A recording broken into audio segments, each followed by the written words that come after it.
All right, it's Wednesday morning, the last Wednesday of February. I might be here by myself today, not sure. Might have Sam chime in a little bit. We'll have to see.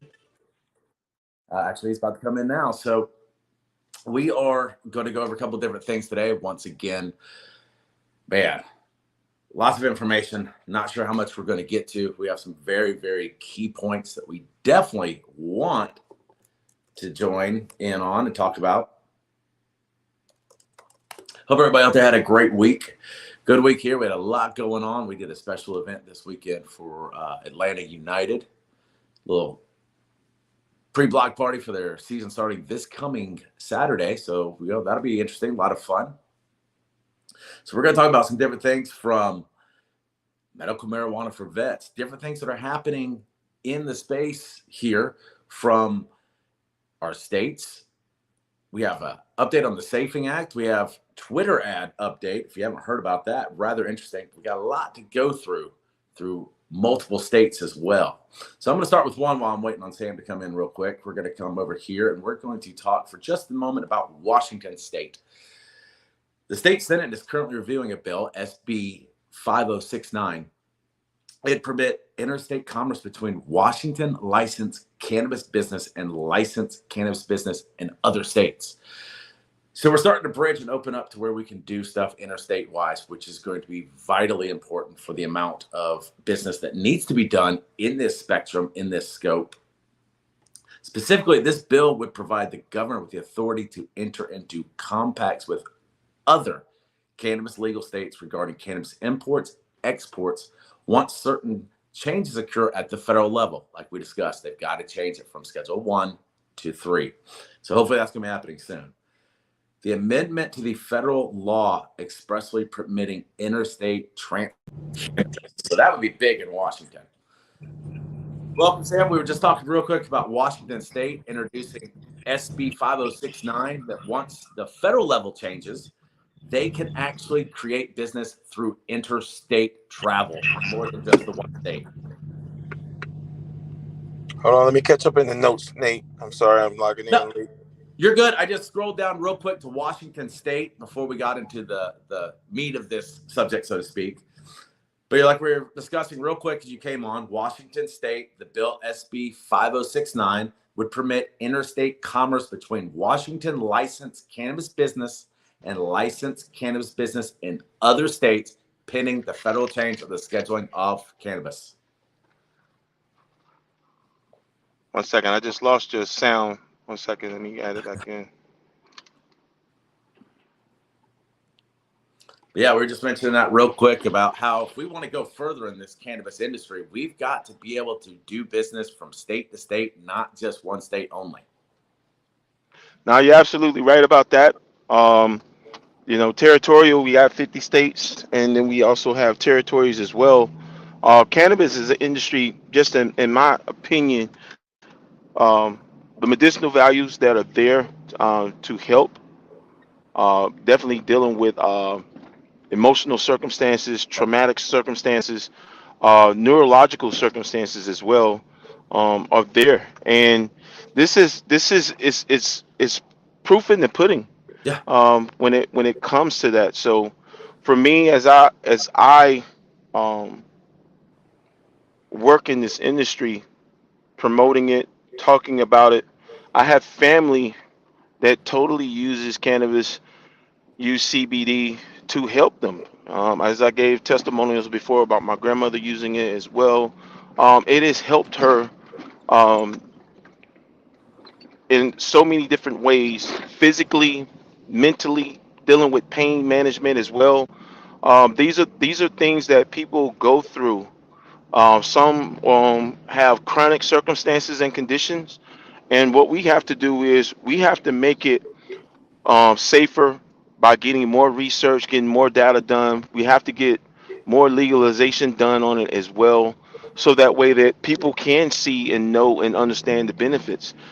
When you weigh the benefits of opioids versus CBD, night and day, there is a difference. When you look at what the long-term effects would be from using opioids to CBD, There's a huge difference, and someone has to change what's going on with big pharma. If you notice, big pharma's jumped into the Yep. CBD cannabis space. Come on, that should tell you right there what's been their bread and butter for decades. They know that this is trending in that direction, and they're making that change. Well, the old saying goes, they're following the money. Now they want to be on board with it as more research is done, the possibility of changing the schedule 1, 2, 3, and they're seeing the medicinal values finally. That's right. That's right. And what we have to do with that is we have to be a part of the research. We have to also be, more vocal in the advocacy for it as well, so that way we can get our legislators to pay more attention to what's going on. And we definitely have to get into the organizing space to do that. And that's one of our agendas, more intentfully for this year. Yep. And what we're going to do is since you're getting into the notes now, we're going to go all the way back to the top because I think something that just came out is great. They're talking about medical marijuana for vets. Could veterans suffering from PTSD or chronic pain be able to use cannabis to relieve their symptoms? Well, members of both parties and both chambers of Congress are willing to allow research into the idea. It's a Senate bill that's got bipartisan, both Democratic and Republican, and it would direct the Department of Veterans Affairs to launch comprehensive research, including clinical trials, into the effectiveness of medical marijuana to treat conditions as well as quality of life issues. That is so tremendous because PTSD has been one of the top afflictions for veterans. Mhm. The traumas that they have to go through. Uh, I'll give you an example. My brother is a veteran. My cousin's a veteran. I got multiple cousins that are veterans as well. I have uncles that are veterans as well. And I can tell you from time of war, whether they're whether they're a Marine or in the Army, seeing people slaughtered, killed, shot, blown Children, apart, women, women, children, even their own soldiers that they fight with being blown apart, not making it back home. Those are just repetitive traumatic experiences over and over and over and over. And we have to definitely do something for our veterans. We have too many veterans not only are disabled, but they're also homeless. yeah. Like there has to be something more that can be done for our veterans, for the people who fight for our freedoms on a regular basis. They're there at a moment's notice to protect and defend this country. This country should take way more and better care for them. Well, I absolutely agree. I mean, I don't want to necessarily say be desensitized, but, we see the stuff in the movies, and I would say a lot of it's probably accurate, but we see it on the screen and it doesn't have that personal feel to where it affects us. And these people saw it happen in front of them, inches away. Yeah. And all of that, fireworks, the noise of fireworks, gunshots, any of those things brings them back to that moment, and they're in that thought again. Yeah, and something has to be definitely done about that. Um, you know, I have a family member that he monthly has to go into the VA to be checked out, and his traumatic experiences. I can say a lot of his missions were classified, so I can't really discuss those. But I do have a certain awareness and knowledge of some of the missions that he's went on, and these were missions that life was taken, and he either was a party of it because he was the soldier that was sent on these missions, and then of course some of the team that went out with him, and it was a specialist team. Some of those members didn't come back. So on both sides, you see the losses.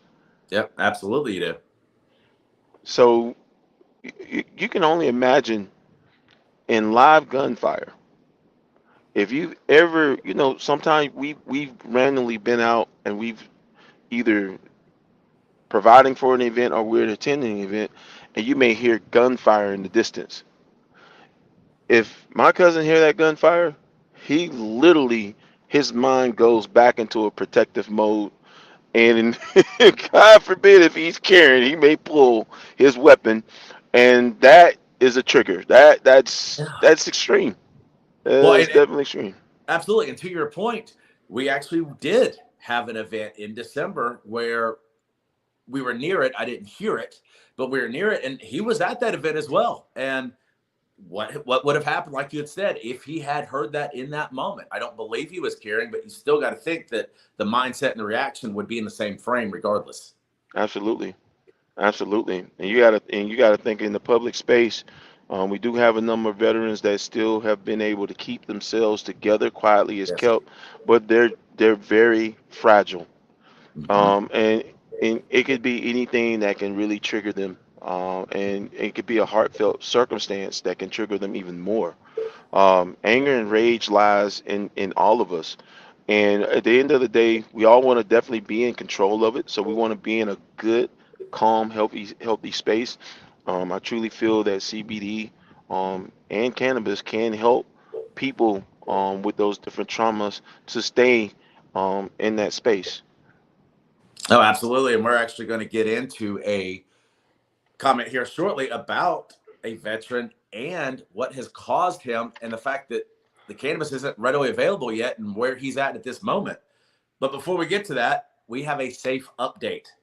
Last week, we discussed a little bit about how Chuck Schumer met with a group of Democratic senators to discuss the prospects of passing the cannabis banking in Congress. You know, this has been something we've been discussing for over a year, honestly.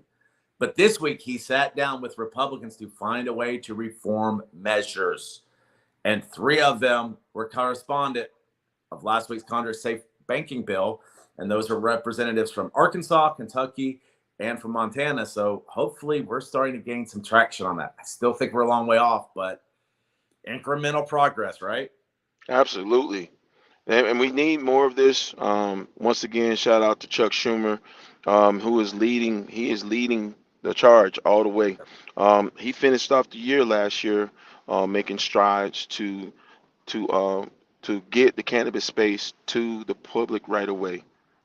So definitely shout out to him for continuing to the fight to get the safe banking in place. We need that. All the businesses need it.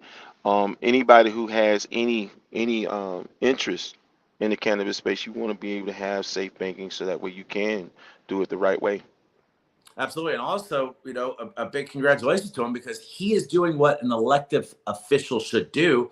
He is trying to make it bipartisan, work with both sides. Maybe he needs to sit down with one at one date and one with the other, but he's trying to work together as they all should. Absolutely. And I think the biggest thing is as because it's still been trivial, it's still a Schedule One. As soon as that change, I think it will be a lot more legislative be on board and speaking and being able to discuss it confidently. I think the issue is because it is a Schedule One, you don't want to be on the wrong side of the law, and I Right. definitely understand that.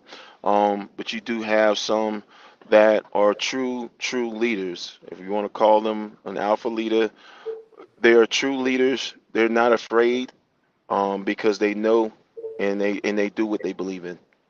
No, absolutely. And again, kind of like I believe we discussed last week with Coach Linnell when you weren't here, this is not brand new. We've had it in multiple states. So there is a groundwork that has begun. It may not be where we want it to be, but there is some work that you can already see and try to move forward on instead of just being blind and in the dark. So there is something there to begin with. This isn't brand new. No, it's not.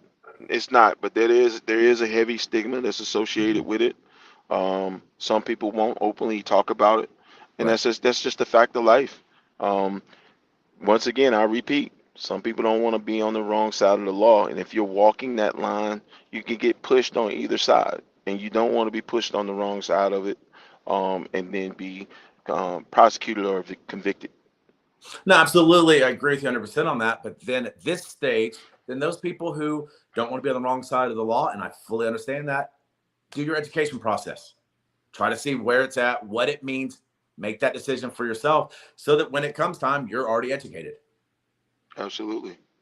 And I think more educational proponents need to be put out there, and Yeah. it'll only come out as the research is done. and we Mhm. need research that's not biased. Yes. Biased research continue to contribute to the wrong information put out there in the public, and then the public will reach and grab, and they will have their opinions on information that misrepresents the product. There's a lot of things um, on so many levels that can be misrepresented. Not only just Mhm. the base information, but how people, cultivate it, industrialize it, even use it. Just on those three levels, if you have any level of false facts put out there, it hurts on all three of those levels at least. No, I absolutely agree with that. And I don't know if you saw this or not, but Twitter ads. Twitter is now going to allow advertising in state legal cannabis product sectors. The company is the first social media platform to permit such ads. Of course, they're going to come with restrictions on the type of content. But do you think this advertising will lead to more mellow Twitter experiences? Absolutely. Listen, Elon Musk, I'm gonna give him a shout out. He's a proponent. He he is pushing it. He's pushing the envelope. It's edgy. True leaders take the risk, Yes. and he's taking a bona fide risk. It's all or none. Yeah. Of course, he got to do it in a safe way because you don't want to lose no more money on that big investment. But I truly believe that he's going to push it to the next level. Oh, I think so. And I've seen it. I follow him myself as well. And I've seen where he's talked about it, where he's talked about, you know, and he's open to suggestions and ideas. It's not just, here's my way, this is what I think there should be. He'll throw out the comment. Do you think that it's capable in the workspace? Is it a creative process? Is it going to help people? He brings it out in multiple realms. So he's being a proponent, but he's also being logical about it from what I'm seeing. Yes, it's smart. Yeah. You have the access to some of the best people in the world. He is a worldwide known name. He's a worldwide known brand. So of course he has the access, and he'll Right. use it, and he'll apply it to his own beliefs and convictions. Yep. Now, this is interesting because what you just stated about the wrong side of the law, education, and whatnot.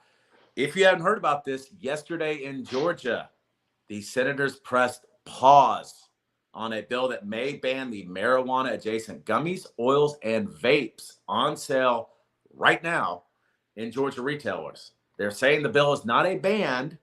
This is from Senator Kay Kirkpatrick, who actually is here in Cobb County. It's simply for us to add process for protecting the public by testing, labeling, and protecting minors. And the thought process is that the Delta 8 THC is similar to Delta 9. The active ingredient is, of course, the traditional marijuana, which is banned in extremely, except for the extreme small amounts here in Georgia. And we all know about the 2018 agricultural bill out of Congress that opened the loophole allowing sales of products containing Delta 8 and the THC isomers, even in states banning marijuana. So before I go into it more, where do you think that's going to stand? Where do you think that's going to change the retail space here in Georgia? It's tough though because you want to definitely protect the minors. Yeah, Um, absolutely. the minors, their bodies are not fully developed, and in that circumstance, when you look at their body is still growing, we don't know if their body will truly accept having CBD or THC in its body, especially at a young state. I definitely don't feel that the minors will deal with the alcohol, not the alcohol, but the intoxication, the Right. THC intoxication. That would probably be very, very extreme or severe in minors. So we definitely have to protect the access. There has to be definitely totally more restrictions in there. Yep. More thought has to go into whether those let's talk about maybe cannabis cafes, Like the places where you can consumption lounge. actually a consumption lounge. I truly feel a consumption lounge is a smarter space and place to be at, that can legally restrict minors from going into those places to consume. Right. And as long as you have places like that, and I think they should legalize it, those type of businesses, and have heavy legislation and laws to operating those, and that way we can keep the public safe. No, absolutely, because the bill is going to institute testing requirements for consumable hemp products, parameters for the acceptable levels of the contaminants, spells out requirements for retailers and processors, and it will codify a ban on the sales of those individuals under 21, as it should. Now, we'll give you a couple of stats here real quick. Since 2018, the Georgia Poison Center reported 191 calls to synthetic THC and 14 last year alone. Now, of those 53 were in response to people 17 and younger, and they're saying 130 were 18 and over. Now, the center also reported 2,251 calls coded as THC during the same time, with 801 last year. Those particular numbers themselves, 1,238 were related to minors, 932 were to adults. Now, remember, too, the center goes on the state that those numbers only reflect those reported to them, and it's not mandatory to report all poisonings of any kind. Oh. So, in other words, I think, and these stats pretty much are spot on. It really astounds me, the record keeping for this year and how they apply it. So Right. let's look at it this here, right? Technically, all of this is negative. Yes. Technically, it's all negative. So what are the resolutions to fix it? Well, I would say first and foremost, we have to, of course, have the testing, but we have to make it to where we understand what is legal and what is not legal in the states. We need to have the understanding of what's in those packages that we're selling and allow it to be sold at true bona fide retailers, not just gas station, corner stores. Make it to where it's a safer product for people to buy. Absolutely. Absolutely. Because the lawmakers approved the amendment 32 to 23 to start a vote on the bill. The bill passed 29 to 26, so it was close. But senators immediately called for a vote to reconsider, and that bill passed 28-27. So it's the slimmest of margins. It's temporary tabling the bill, but the bill could be taken up again as early as today. Well, the sooner we can get it in place, the sooner we can protect people. Yes. It's very, very important that that's done. When you look at the narrative across the board, by putting this stat out there, it's a stigma, it's negative, but you still haven't gave resolutions to do it. Right. Yes, indeed, the laws need to be put in place. What are you waiting for? Yes. Because That is we've my seen, question. absolutely, because we've seen the benefits of this, but particularly in minors, as we've stated, we have seen some down stats that aren't productive for them. But at the same point, a lot of that comes to where are they getting it from? Are they getting it from a friend who got it from a friend? Are they getting it from a bona fide store? Well, they shouldn't be getting it from a bona fide store because they're underage. Yeah, absolutely. So more than likely, they're getting this black market secondhand. They're getting it from individuals who think they know what they're doing. And could that be leading to our percentage of the poisoning? Very high percentage, Yeah, very high possibility. yeah, it's very high possibility. So Very high. all of that's got to be considered in this discussion, not just let's wait, because we are seeing a benefit for a lot of people over the age of 21 that it's helping them. But again, this comes back to the consumer doing their research, the retailer knowledgeably selling it, because as I told you before, I got into the gummies about a year ago. My particular store that I buy it from ran out, and I went from 5 milligrams in a dose twice a day to 50, and I had no clue until the first time I took it. Right. So for those who don't know how their body reacts to that, yeah, that could be a form of the poisoning, because what's going on? I don't know. And they panic and they call 911.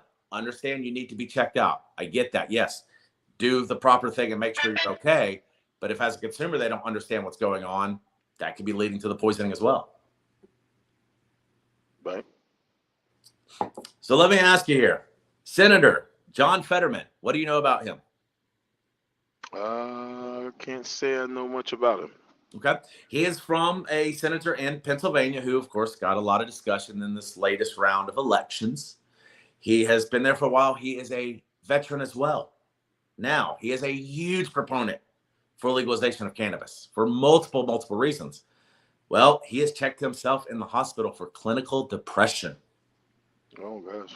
And this just happened a couple of days ago. He has had multiple strokes as well. So there's a lot of factors that could be going into the depression, because they say people who have heart issues and strokes, the depression is a higher realm for them. So in this case, the action is increasing a number of Americans who will likely take in their lifetimes given the rising rates of depression.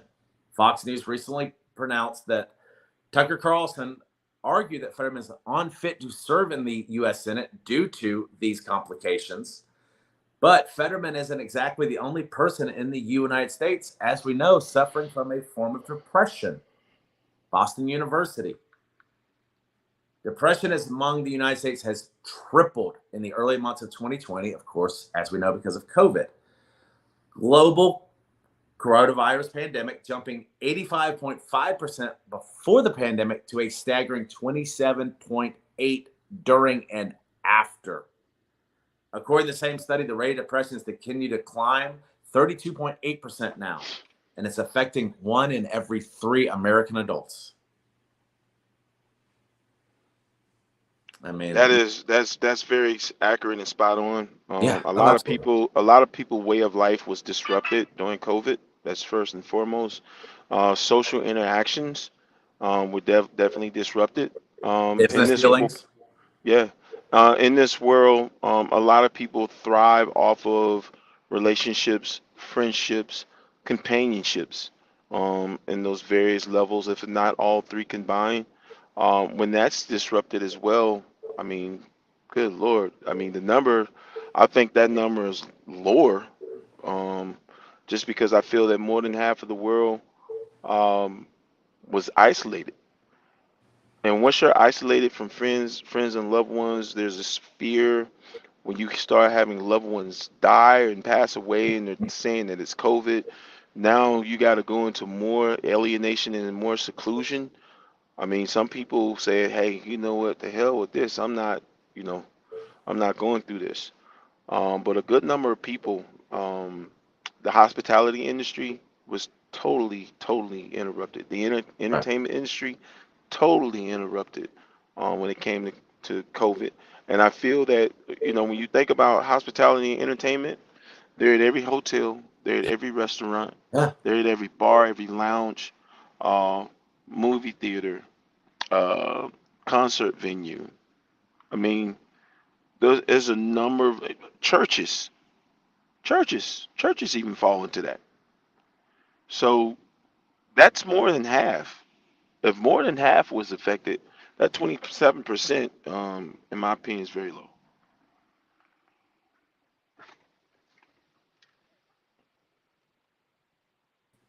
There we go. Okay.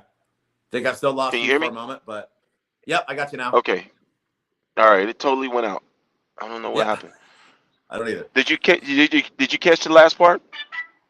I was hearing you talk about, as you're right, the hospitality, the lounges, the clubs, the bars, which I was stating that a lot of times when we talk hospitality, we don't think about the restaurants. We don't think about the lounges, the clubs, sports venues, multiple places. All of those were Concert, affected. concert venues, Mhm. Yes. churches and synagogues were all affected. So when you compile all of those different aspects, that's more than half. Oh, absolutely. So that's why I feel that 27% is low. I think that it may have been people that may have not spoken up, Hmm. and I think that situation um, may control the narration on that number when you Well, put that number out there. no, absolutely. Okay, so Georgia Senate passes the bill to ban Delta 8 THCs and then reconsider. That just came up on Twitter. So I'll try to look at that some more in a minute. But as we were saying, church, perfect example, your synagogues, those are safe places. Those are where people can go and talk to their pastors, whoever, clergymen, to talk about these things. Well, if they are now isolated off to that, they don't have an outlet because there's still a stigma about depression and your mental health. Some people feel they still can't talk about it, aren't supposed to talk about it. So that's another factor where that's been taken away. So I think that number has got to be closer to 50%. And this one article goes on to state that stroke victims, as we stated that Fetterman is, are particularly susceptible to depression. And according to a study in the Journal of Clinical Medicine, depression occurs in roughly 1/3 of stroke survivors. In terms of major depression, which involves at least 2 weeks of depression symptoms like problems sleeping, lack of self-worth. The National Institute of Medicine Mental Health reported that roughly 8.4% of all Americans have at least one depressive episode in 2020, with higher rates among adult females, 10.5, compared to males at 6.2. I think those numbers are way too low. Definitely are.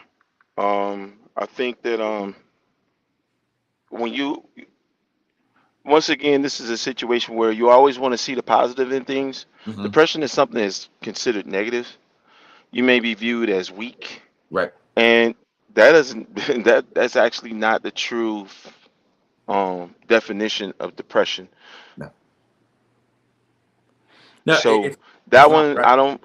That one, yeah, that one, I don't want to tread wrong on that. But most people who are not sensitive, that don't have no form of understanding of humility, will be totally insensitive, and they would make someone who are depressed even more depressed.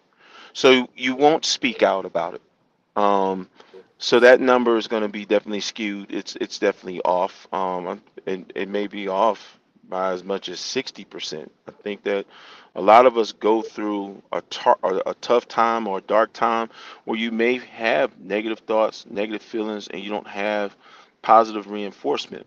Um, let's look at, you know, one of the things that's running rampant in this country right now is homelessness.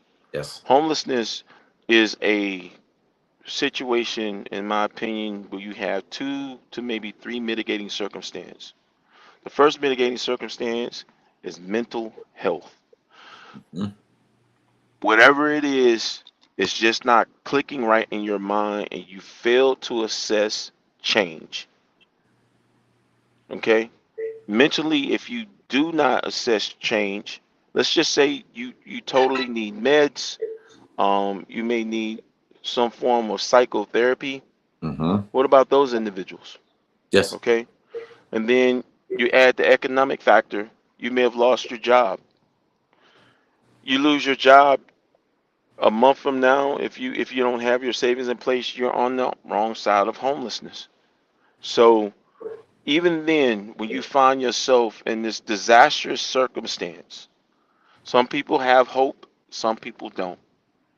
Some people will take it beyond this world and into the next life.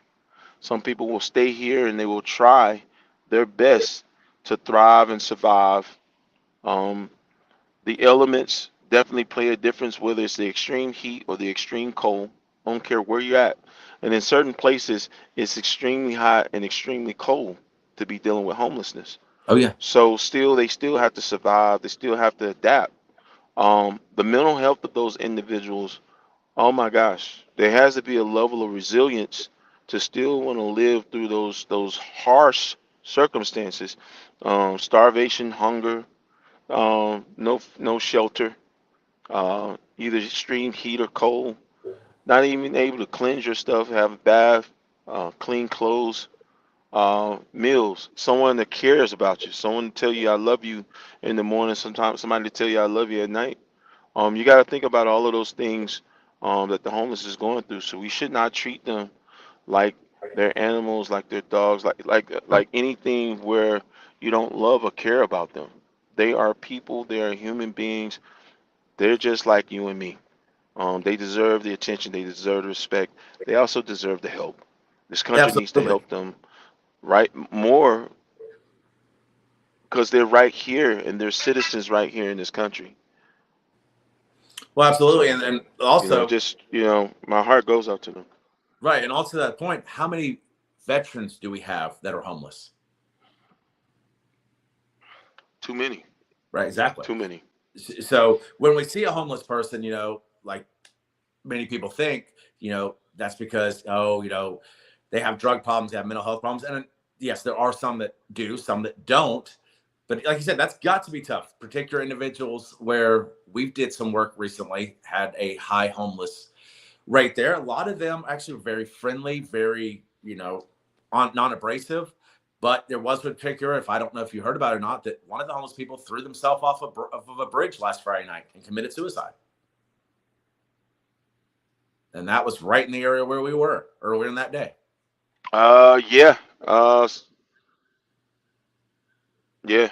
Yeah. Down the ground. So Yeah, he did pass away. yeah, I was told by a police officer that he The did person pass passed away. He away. committed suicide. Yes. Yeah, the officer listed it as a Oh suicide my that he gosh. jumped off the bridge and committed suicide. But to go forward and kind of what you were saying there, Oh my Fetterman, like we gosh, said, man, that's horrible. Americans have expressed clinical depression, but they can still accomplish so much that they set out to do. And one particular proponent shooting him down now would be similar to what was done to Thomas Eggleton, the original running mate of Democrat George McGovern's 1972 run for presidency. Eggleton was essentially shamed out of the position after it was revealed he suffered from depression in the past and received electroshock treatment. Despite the slights against him and his resignation from the candidacy, he won the heart of his constituents and served another 2 terms as a senator. Every day, millions of Americans go to work that are depressed in this country. But guess what? They don't still able to function as work. How much would that hurt our business, our economy? Because they just completely shut down. They need the help that they need, and they need that opportunity to continue their work going forward, not just Fetterman, all people. I, And as you said, I don't think seeking treatment should trigger an outcry of incompetency or anything else. They're asking for help. I think it shows a lot of strength to ask for help, whether it be depression, mental health, drug issues, alcohol issues. I think that asking for help should be a sign of strength, not of weakness. Absolutely. And I in this statement that I'm about to make, Nate, I challenge our commander in chief Mm-hmm. to do something along the lines of mental health. The same thing that he did when he put out 9 billion for COVID health. Mm-hmm. Um, Mental health is so important in this country right now, and for the powers that be that create these devices that take our attention, take our focus, um, we really truly need help in those areas to balance and to deal and cope with those circumstances. Social media, what it does is it really, really puts so much of a burden on people's hearts and their minds, more than they can really handle. Um, if it's already tough enough to be in that room and be that person to speak in front of 10, 20, 100 people, imagine now you're putting yourself out there to the world Right. and you want all of this attention. Eventually you'll be on the flip side of negativity. There's a level of harshness that can come. People judge you. People will say very tough and insensitive things about you. And these are things that contribute to the same depression that we're talking about. No, absolutely. And to your point of social media, I want everybody to remember, just like the regular media, social media can be shown to you as what I want you to see. It's not social reality. I That's could right. show you pictures of I'm on the beach, I'm having a good time. Maybe I'm doing that because I'm trying to make myself feel better or make you view me in a different light. Doesn't mean that that's what I'm really dealing with or what I'm really doing. I'm only showing you sometimes, not always. I'm only showing you what I want you to see, not what the reality is. And the same thing happens on Absolutely. media. Yeah, social media can be fake. Yeah. Um, and I that's why I selectively post on my social media. There's a lot of things that I'm involved in, a lot of places that I do. Um, there are some days where I have a roller coaster ride from hell. There's this days where I have this thrill ride where I'm elated and on cloud nine. Yep. So my thing is that I don't post the good or the bad all the time. Um, but what you want to do is you want to still be in a balanced and good space. Get through the moment, stay in the moment, live in the moments that you create for yourself. And we all have to do that. No, absolutely. There's been a lot of talk. Both platforms understand, but about TikTok being bad for whatnot. I actually stumbled onto TikTok because my kids were on there, but I've actually found a lot of positive things on there. People giving you positive reinforcement, talking about mental health, talking about different stuff like that. So these platforms can be positives, but they can be negatives as well. You've got to balance it and be careful when you're looking into it. Absolutely. And then even the person that's putting out there, you got to remember that there's an aura, there's an energy that's coming from that person, Mhm. that may resonate with your energies as well, or your energies may reject it. Right. So we all have feelings, we all have vibes of how we see, view, and listen to people.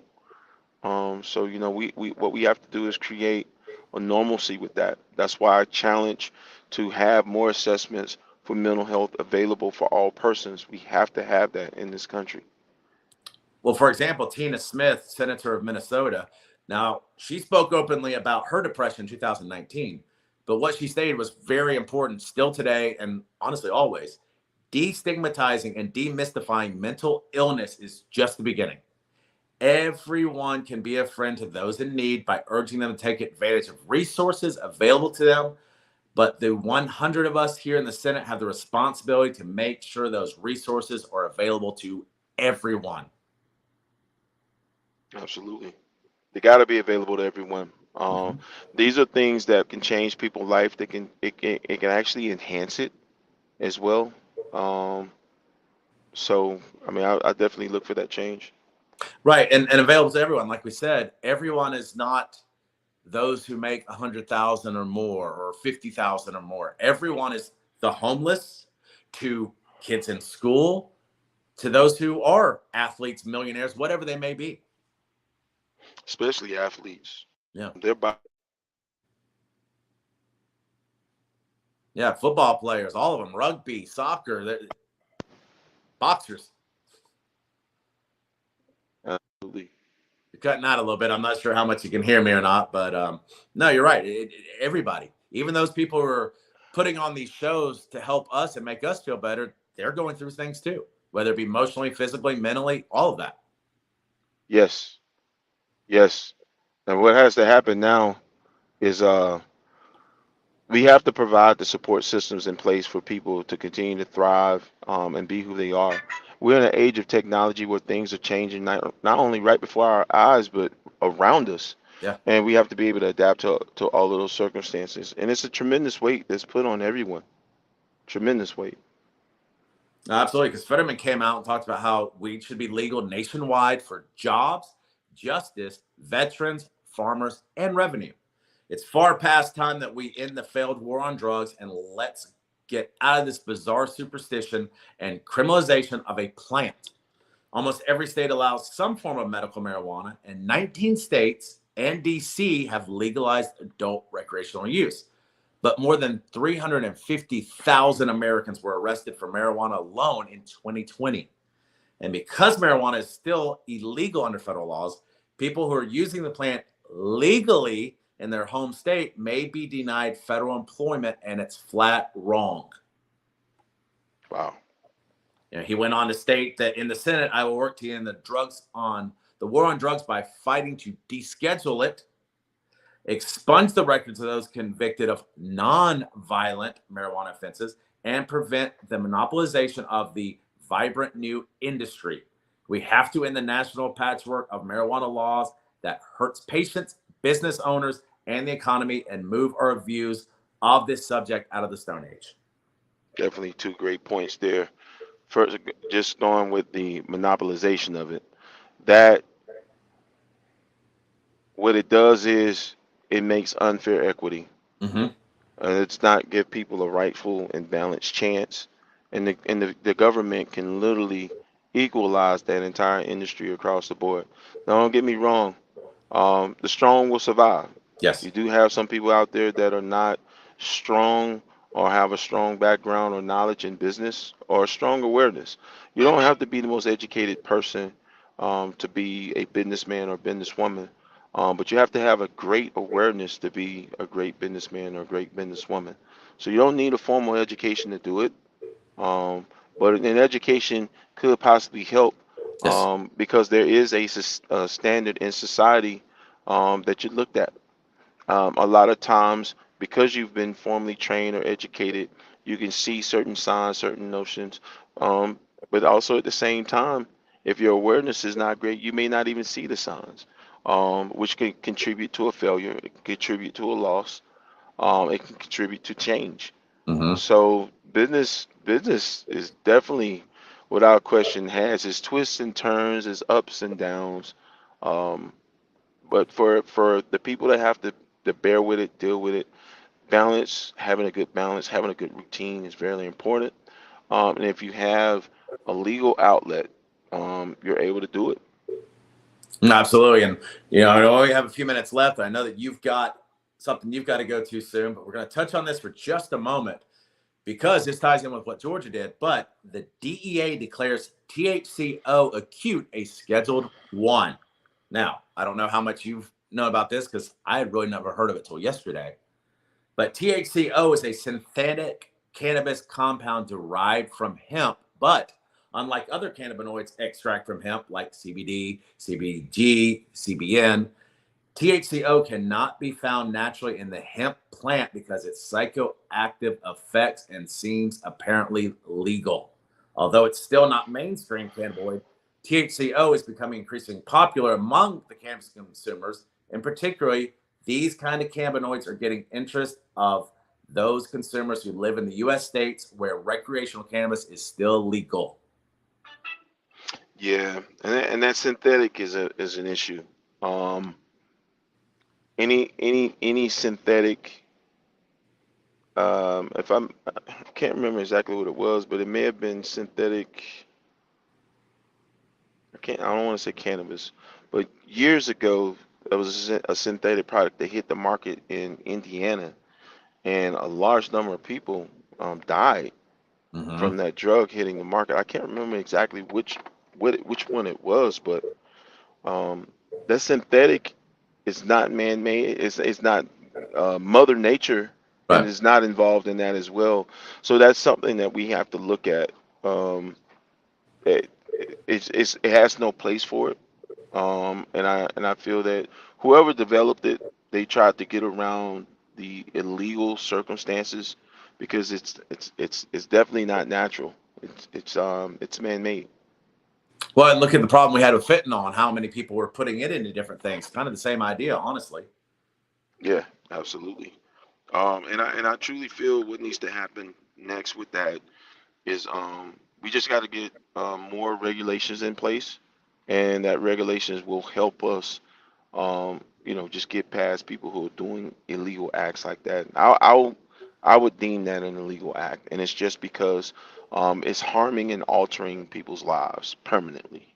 Right. No, absolutely. Because, Delta 8 is distinguishable from THCO because the hemp plant naturally produces Delta 8. However, it does not produce the THCO. From this perspective, and unlike Delta 8, THCO is properly seen as synthetic THC, not hemp. For this reason, they're constantly advising clients not to create, distribute the THCO. And the question is, how prevalent is that in this market at this time? Right. Yeah. He's asking people not to vape it. So it sounds like the THCO is possibly, available in a vape, and I'm sure it's in many more. But those people, you're inhalating it into your lungs through that vape. You've got to be careful, know what the products are, know what's in them, go to a reputable place, just like we talked about the ban in Georgia that they're working on currently for research, as they should. But you've got to understand the product and buy it from the right people, not just where it's convenient. That's right.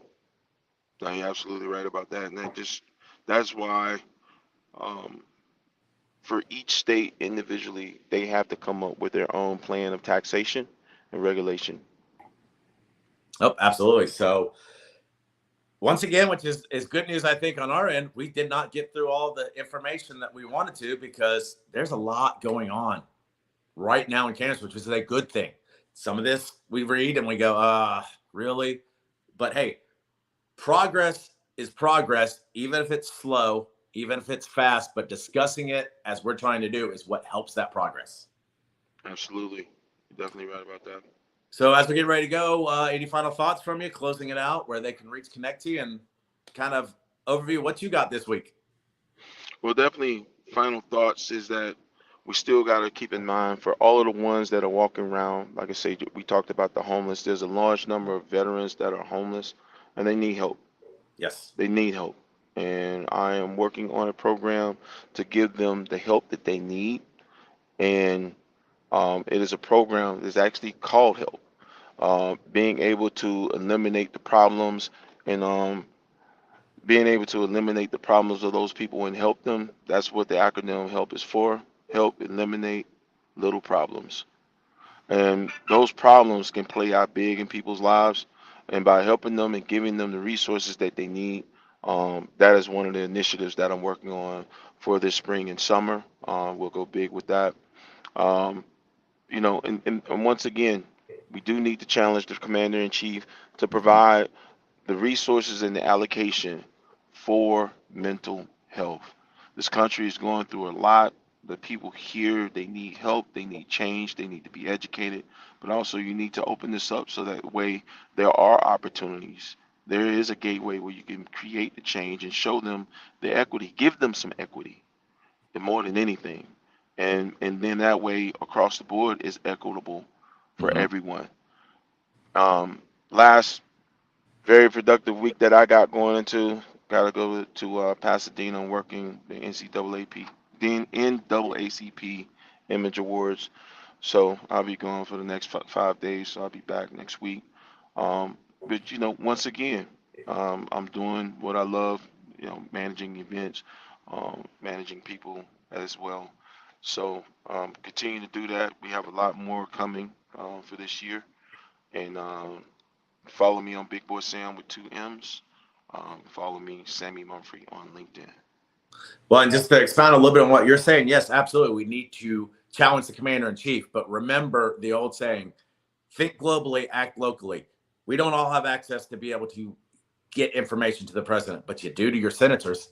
So let's start there. Let's get the senators on board of getting help, the representatives, and push them to push the commander, and let's go from there. Yeah, I really think, Nate, probably in the next month or so, we'll have a chance to stroll right on over to the Capitol and have some discussions. Yep, I can see that coming. Yeah.